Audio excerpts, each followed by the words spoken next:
Are we good for introductions? Yes, All right, so we're looking at the state of the insurance industry and AI. Most of what we're hearing about AI right now is happening at the carrier level, underwriting claims, pricing, analytics, but we're not seeing a whole bunch in the agency side. Most teams are still operating manually. So some of the things that we're seeing that can be done is the opportunities is underwriting claims to service. Every function has AI automation potential, but most agencies are at step one. And I've seen this at the conventions that I've been at. How many people are using ChatGPT, and there's only 3 of them or 4 of them in a room full. From the industry, the human to person is still central. So there was an impact with Anthropic that Rashish is going to tell you about. I didn't know about this. He was telling me earlier. Yeah, it's just a lesson from the general industry, right? Anthropic is one of the major companies that are building large language models.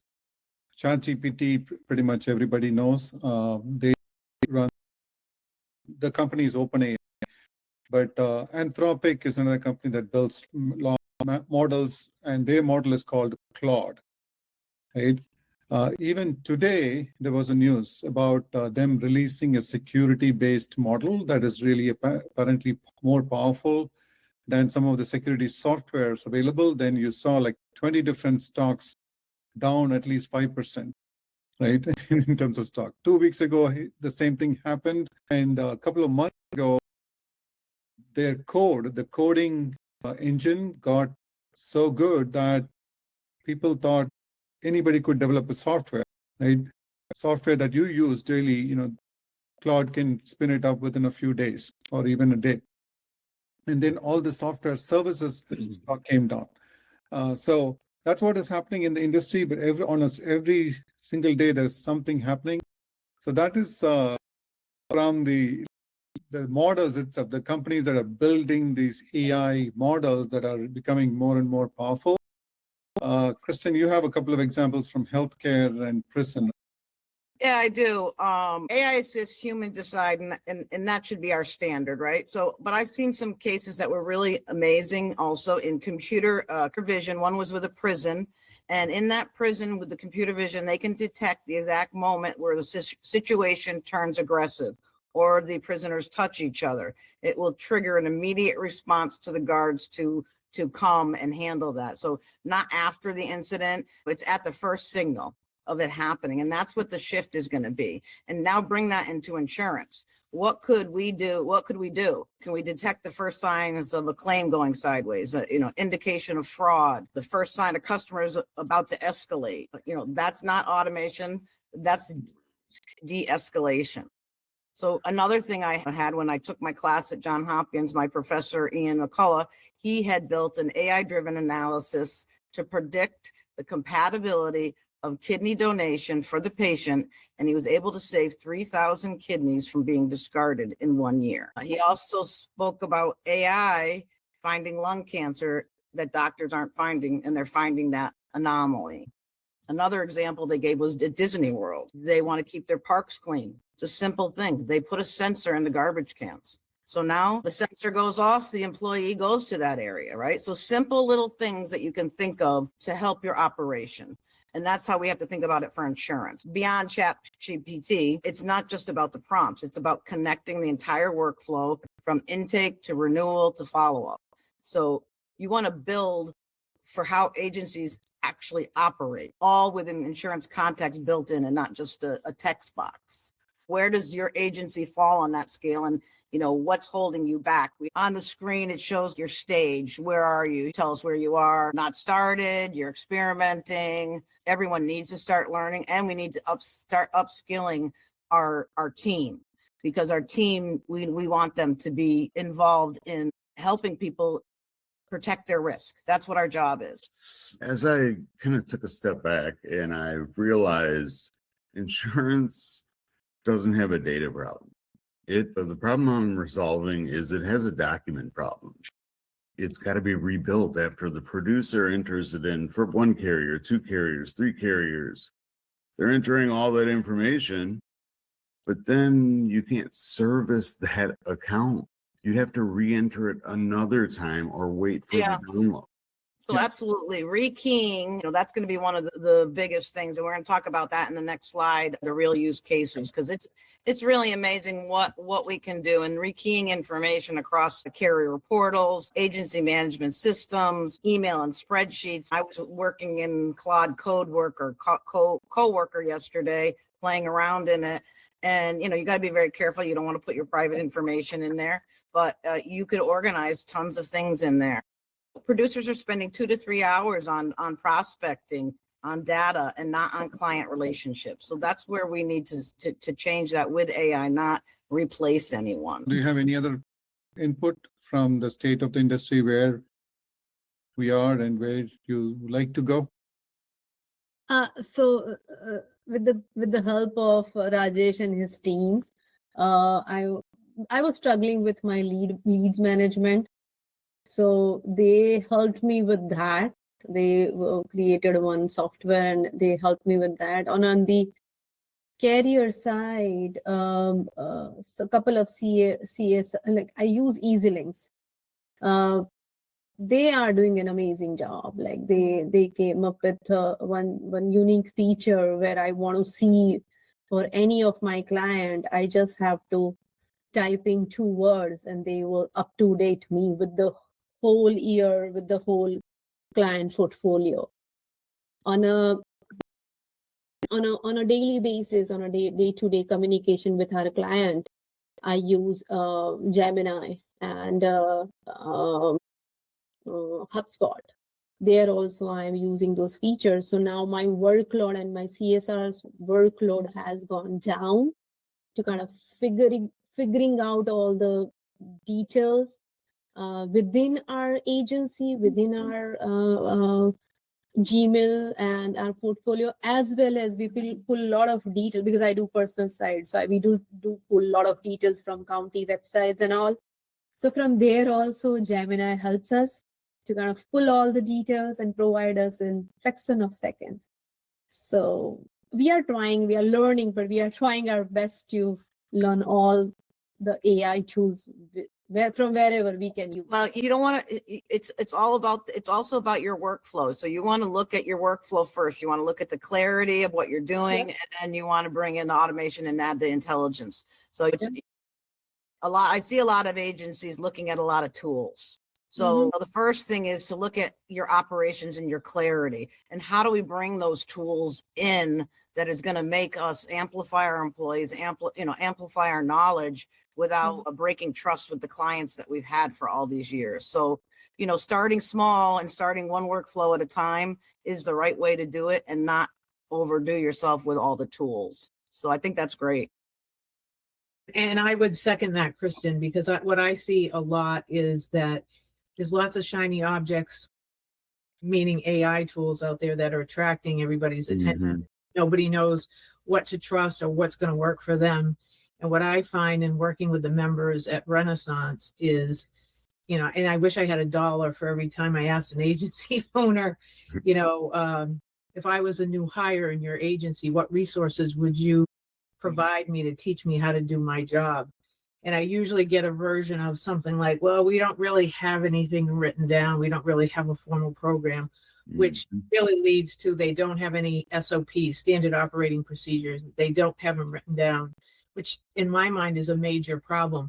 Huge. If you don't have the foundation or the structure in place to begin with, you're really not going to see any success by trying all these different AI tools. You really have to know what your current operational systems look like, where the pain points and the friction is, and then identify what tools are out there that could work best. And most of the agents that I work with are all leaning into tools that integrate easily and well with their agency management systems. Yeah, It's great. absolutely. Definitely do agree with that. All the tools that are integrated with agency management system, that will definitely assist. I know Bruce has a hard stop in 5 minutes, so I want to let Bruce go, and then we'll talk about real use cases, and then we can come back to the other topic. Okay, sounds good, Bruce. I got 4 more minutes. I'll hang on here, and I'll just drop off. All right. Thank you, We Bruce. can go forward with the, the use cases. So what we're seeing in service and account management, there's AI receptions. They handle the inbound calls, routes, queries, intakes 24/7, renewal automation, proactive, reaching out 120, 190, 60 days, billing and coverage bots. And my favorite part is the searchable knowledge base. And I think that when people look at the knowledge base, they think of it as a search, right? But it's not about searching. It's about giving your team access to the right answers every time. And right now, when a question comes in, one of three things happen. They guess, they interrupt someone, or they go digging through their email and their PDF searching for it. My favorite thing was Control F. When I found Control F, I thought it was the best thing ever. One of the things, right? And this is like Control F on steroids. This is where inconsistency and risk shows up when everyone has a different answer. So a knowledge layer changes that. And I think this is one area where it can bring into any agency right away is something quick that they can use. Your team can ask the same question they'd ask a manager and get an approved answer instantly. And that means faster responses, more confidence across your team, and consistent answers every time. And this is important. This isn't just efficiency, it's risk management. But, that's some of the knowledge base I think is going to be a game changer for agencies, being able to put that into the systems. And then on the producer, go ahead. Categorize into one, the service aspect. What can AI bring for the service managers or account managers? And then on the producer side. So there's this clear distinction. So go ahead, Kristen, you can talk about the producers. Yeah, absolutely. This is really where AI changes the game for the producer, and it's important because it's not about replacing them. It's going to be able to increase advisory value and not replace it. Right now, producers spend a huge time chasing and transferring the information. That's one of our biggest failures in insurance, is going from one person to another person. So, all of that stuff. And that's not where their value is. AI handles the heavy lifting, pulling policies, comparing coverages, coverage gaps, and aligning carrier appetite. So instead of spending hours gathering information, they can spend time advising their client. And that's where the shift's going to be. They're going to be moving from reactive and transactional to being proactive and strategic. They walk into conversations already knowing where the gaps are, what needs to be addressed, and where the best placements are. So that's what increases the close rate, and that's what's going to build trust. That's what actually differentiates an agency today. So AI is not going to replace the advisor. It's going to finally give them the time and the insight to do what they're supposed to do. So, look at all those examples on that are possible right now with producers, the lead generation, policy scraping and analysis. How about when the certificate comes in and you can compare the contract to the policy? Or even just pull out the information for that account manager to say, this is what I need to get. This is what I need to make sure, my client has. And if he doesn't, I'll be able to get something quickly. And then it's going to find exactly where in the policy that person needs to go and look and read. So they don't have to go searching for it after they get the answer. They just click and it brings it to them. So they can double check the answer that was given to them. But with a knowledge base, it really should be based on the knowledge that is your agency and what you're doing. So the customer 360, being able to see that full account view that you mentioned, the policies, the claims, the history. So all that's going to be possible. The fraud detection, AI is really good at pattern recognition. So that's going to be huge. And then appointment scheduling. So when you're not there and someone's sitting at home and they want to make an appointment, building an intake that can take the information, not the private information, and hand it off to the agent in the morning so that they're already prepared, bringing in the property coverage, the property information coverage from the sites, the town cards, the property cards. So that's being pulled in. So that's not another place they need to go. So all those little things that we're connecting systems. So, and just another point to add, fraud detection, that's becoming a major problem because you can use AI to generate fake images too, right? You can generate fake images that your basement is flooded or some part of your building is broken, and then submit a claim. So the more we use AI to detect these frauds, the better. So AI can be, a two-way sword there. Just to add a few other points on the customer 360, we have, so this is, these are the other things that we can bring to table with customer 360, looking at a policy, a set of policies, and see where the gaps are. And maybe the customer needs a umbrella coverage if they have 2 homes and 3 different cars, right? So that's another view that we are bringing, that we are seeing in the industry, and agents and brokers adopt this AI for customer 360. Now, typically, that means increase in policies per household from average of 2.3 to 4.5. And only a small percentage of actual coverage, insurance that can be covered is covered. I think it was less than 10%, and you have 90% upswing for insurance coverage there. Just wanted to show a couple of things on the use cases. This is the data entry piece. Rekeying is one thing that we hear over and over again. We have spoken to at least 20. Yeah. And having to rekey the same data through multiple carrier portals is a common problem, and that can be addressed using automation and AI. This example shows a policy. Brandon, you brought it up. A document, you can just scan the document. One of our tools does it, but we're not here to sell that tool.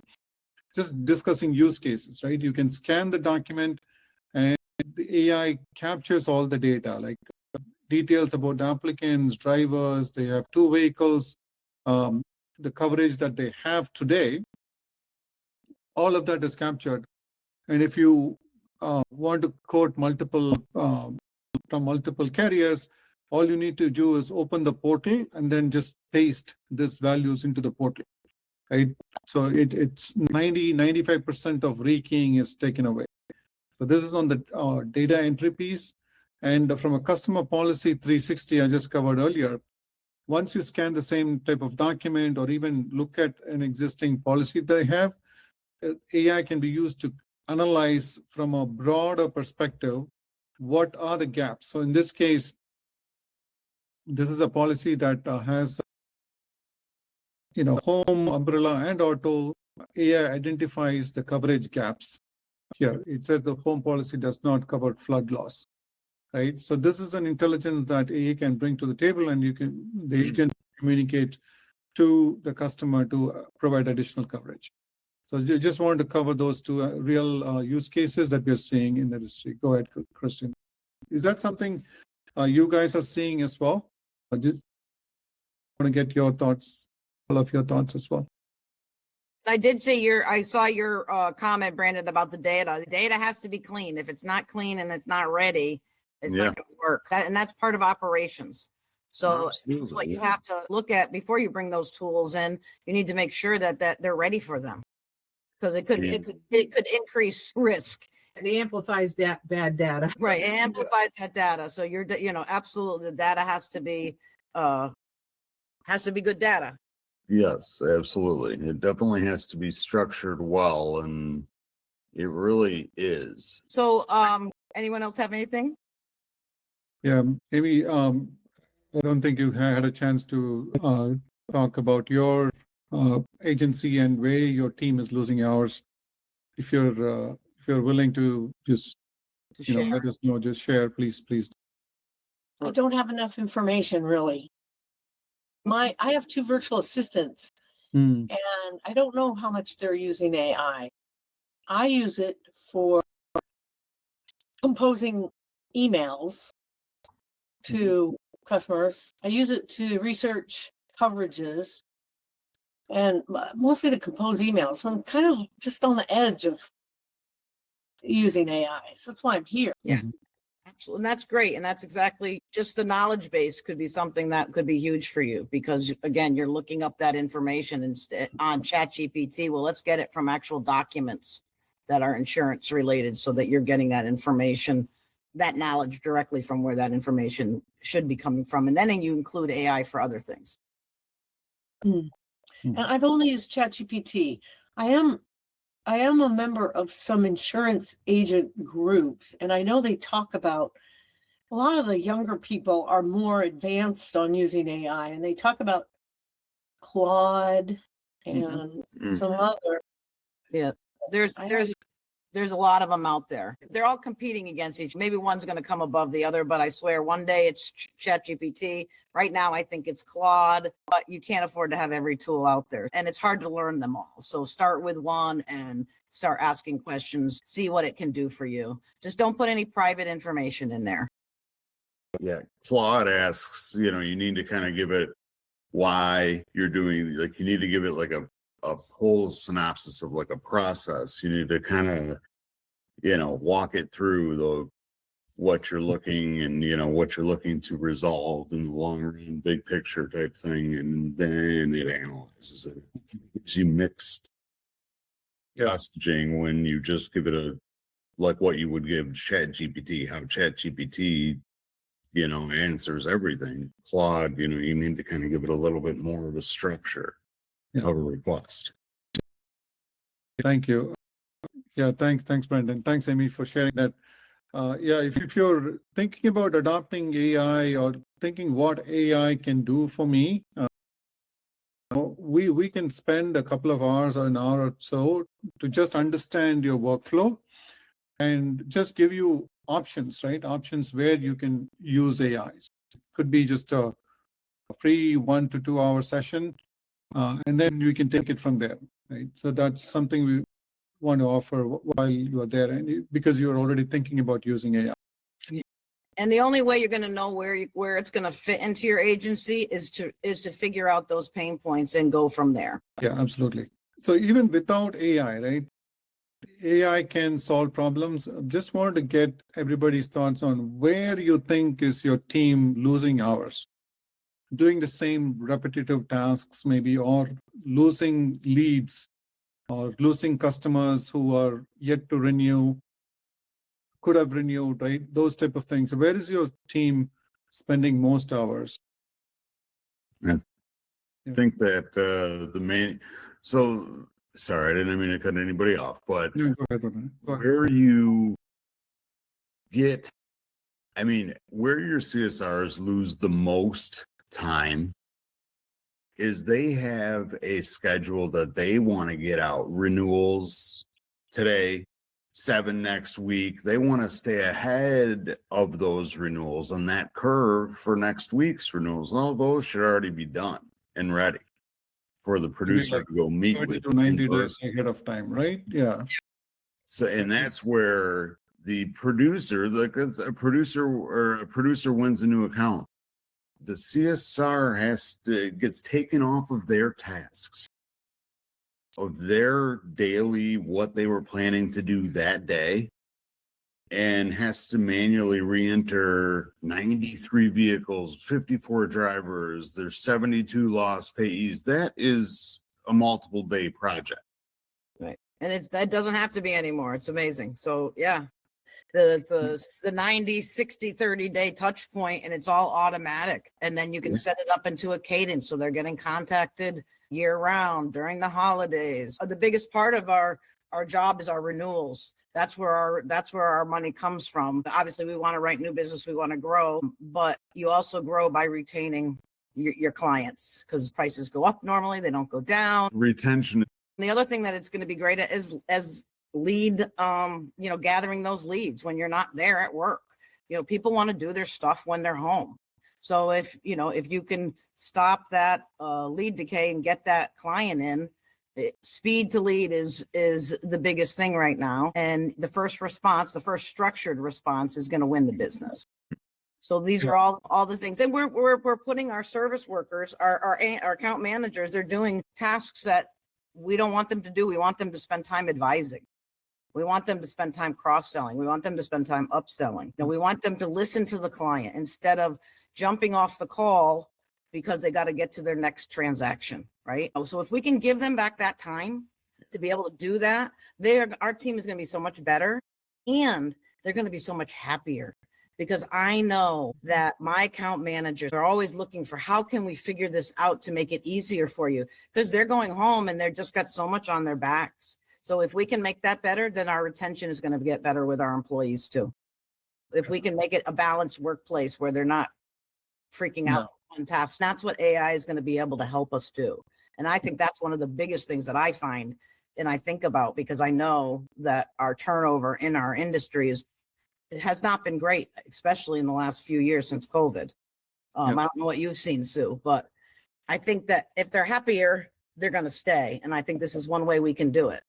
Yeah, for sure, 100%. Yeah, so all of our members at one time or another are experiencing issues with staffing. Obviously, virtual assistants have become a huge part of the back office operation. So a lot of stuff that is non-customer facing, non-revenue generating has fallen onto AIs. Some are better than others, but there are a lot of AI, a lot of virtual assistants are starting to use AI tools. And one of the things that I think is worth mentioning, although it's not very sexy and not fun, is that agencies really need to have what I would call an AI acceptable use policy as part of their agency plan, because what we're seeing is that even agencies that have not truly jumped into the AI pool, their teammates are actually using AI. They're using Chat GPT, they're using Claude, they're using these other tools,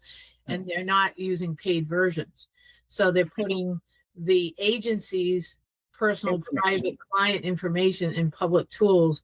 And there was an example that was shared with me a few weeks ago where an agent went in to ask an AI tool what payment plans are available for Erie Insurance.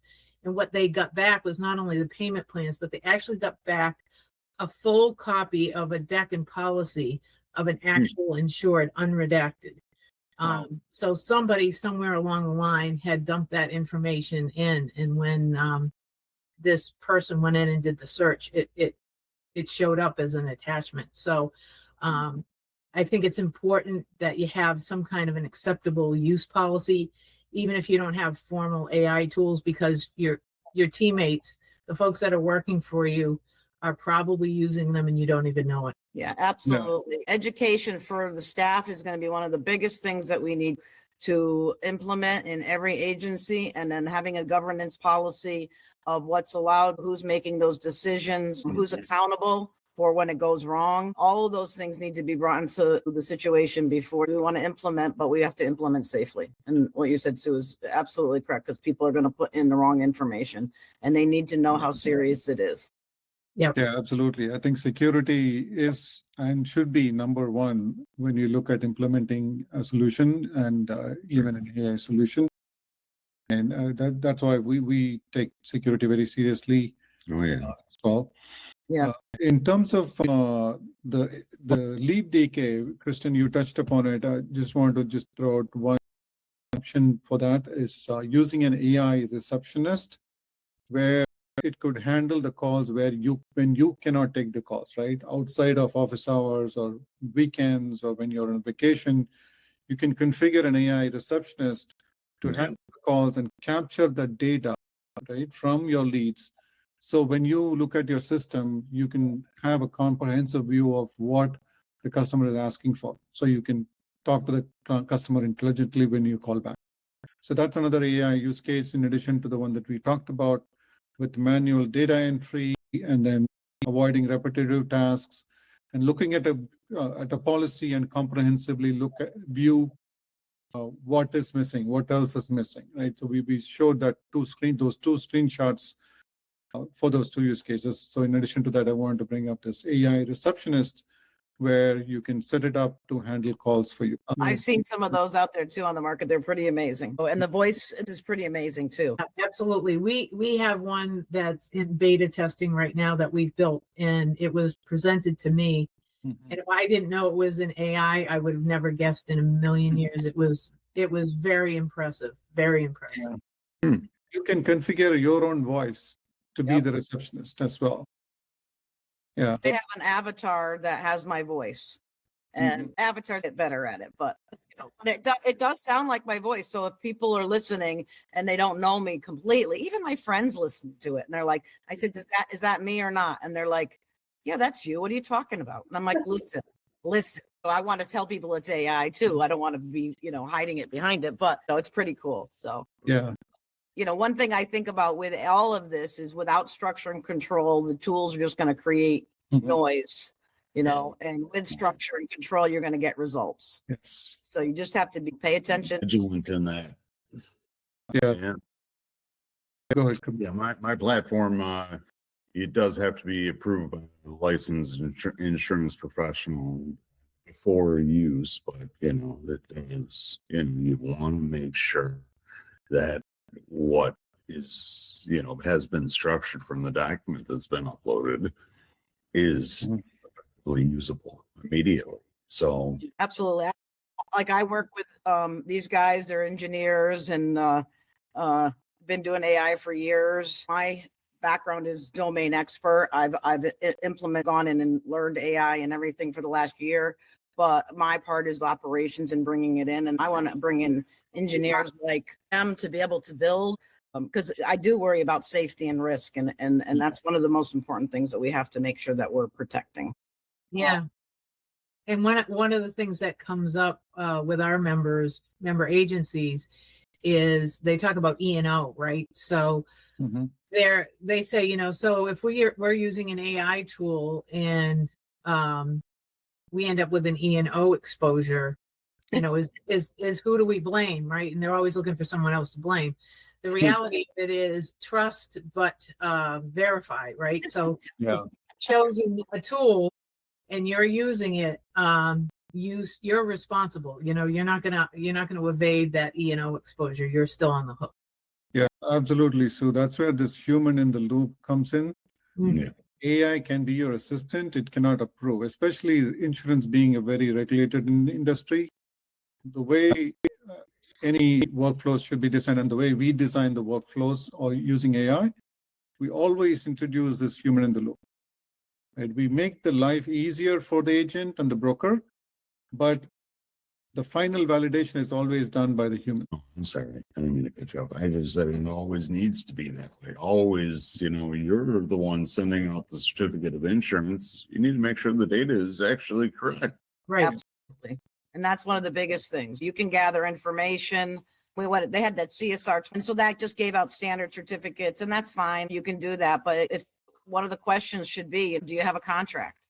Is there a contract with this job? Oh, yes. Okay, upload it because I need that. I can't give you a certificate without the contract. I don't think account managers ask that question enough. So, that's one of the questions, especially when they're asking us for additional insured or primary and non-contributory, whatever it is. Segregation. Yeah. So we need to see that contract. And so I think that's one of the things that you could put in before, do you need a certificate? You just need proof of your coverage or is there a contract involved? Is there any special language? And then you qualify it. So so maybe there's a way to make it somewhat automated like the CSR 24, but also maybe gathering more information so you have it before you're doing the certificate. Yeah. If you can reduce the manual data entry though, that would definitely be Yeah. Yeah, we are almost there. We have five more minutes to go. I know we scheduled the initial part of the discussion for 45 minutes and the 15 minutes was an optional demo. I don't think we have time for demo, but we are very happy to set up a follow-up call with any of you to show the product. Kristen has already seen our product, the workflows that we talked about. I think we'd be happy to set meetings with you, Sue, Brandon, and Amy, really for a one-on-one call to show our product and see if it will help, or even just a general discussion of how AI can help your business, remove any of the inefficiencies or efficiencies. That'll be great. that'd be great. Interested in any follow-up call? Sure. Absolutely. Great. Yeah, we'd set up a call with you. What is the best way to connect? Email, LinkedIn, or Either one is fine. Yeah. email? Okay. Yeah. So I'll send an email to you all, and we'll set up another call. Kristen, we'll work with Kristen on setting up another session. We were also thinking about a monthly session on bringing the latest in the AI space, marrying that with the insurance use cases, which we will notify you shortly. Thanks again for attending. Just want to, before we go, just want to go with some key takeaways. Want to get your feedback first on this session itself. What did you find useful? What do you think we should change for next time we do this? That will really help us, and then we can go with the take.